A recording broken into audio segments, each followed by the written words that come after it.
Time as you may consume. Gentleman is recognized. I thank the gentleman for yielding, and I thank him for his longtime support of these type of issues, both as a member of the Georgia State Legislature and as a member of this august body. Representative Collins has consistently and very diligently worked on these issues. As the son of a law enforcement officer, he understands all too well the importance of making sure that our communities are safe, and I thank him for his support of this. Mr. Speaker, I rise today in support of this rule and the House amendment to S. 524. This week, the House has worked hard to pass 18 bills that address almost every facet of the opioid abuse epidemic. We called for the creation of a task force to develop best practices for pain management and prescribing pain medication.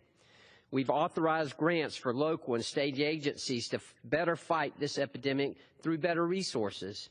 We've expanded care for newborn infants who are affected by illegal substance abuse. We've improved comprehensive opioid abuse treatment to pregnant and postpartum women.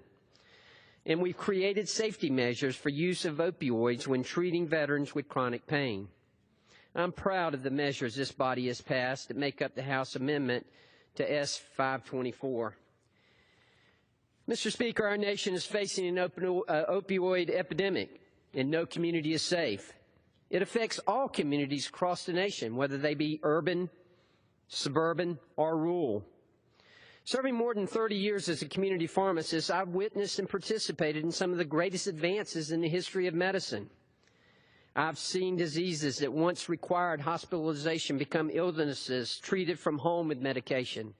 I've seen an antibiotic regimen, 4 tablets each day for 10 days, replaced with 6 tablets over 5 days. I've seen a deadly disease like hepatitis C cured by medication in just 90 days.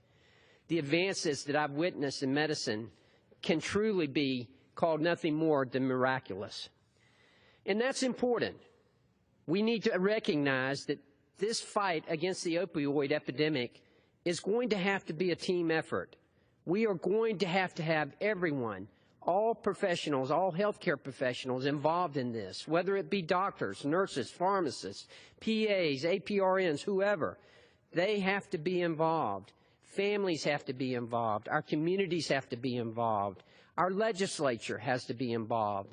This week, our Congress has taken the lead. I'm very proud of that, very proud of the work that they have done. It's also going to take tools like the prescription drug monitoring programs. While a member of the Georgia State Legislature, I had the honor of sponsoring the legislation that led to the creation of the Georgia Prescription Drug Monitoring Program. That program has been a great tool in our toolbox to fight the opioid epidemic. Since that time, we've tweaked that program, made it even better, and it continues to get better. It continues to help us in our fight against the opioids. I mentioned the advances that I've witnessed in medicine. I'm a big fan of the pharmaceutical industry, a big fan, perhaps their biggest fan. What I've witnessed, again, has been miraculous.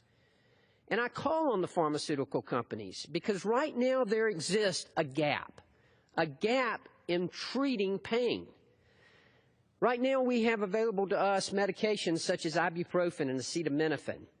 And then we go to the opioids. There are very few alternatives in between there, in that gap, in that void, if you will.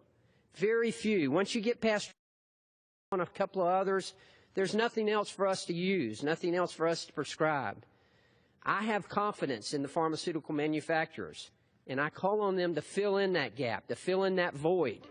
We need more alternatives, more choices. Whether it's true or untrue, I can tell you that many patients don't believe that ibuprofen or acetaminophen that you can buy without a prescription will work as well as something that you can buy with a prescription. And that's something we have to overcome. But there is definitely a void there that needs to be filled. Again, I'm very, very confident that the drug manufacturers, that the pharmaceutical companies can help us fill this void. And I call on them to do just that. Mr. Speaker, as a lifelong pharmacist, I've seen the struggles firsthand that Americans face with opioid addiction. I've witnessed my colleagues in the pharmacy profession, some who just could not overcome that weakness and who have succumbed to prescription drug abuse. I've witnessed that. I've witnessed it with patients. I've witnessed it with customers who have ruined their careers, who've ruined their families, and ruined their lives because of opioid abuse. This is an epidemic, certainly something that has to be addressed in our country. I encourage all my colleagues to support this measure so we can improve our efforts to raise awareness while working towards solutions to solve this health crisis. I encourage my colleagues to support this bill, and I applaud my colleagues. This has been a very, very proud week for me to be a member of the United States Congress, to see what my colleagues in this House have done this week. As a pharmacist, as a healthcare professional, has made me very, very proud. We did good this week, and I'm very proud to be a member of this House.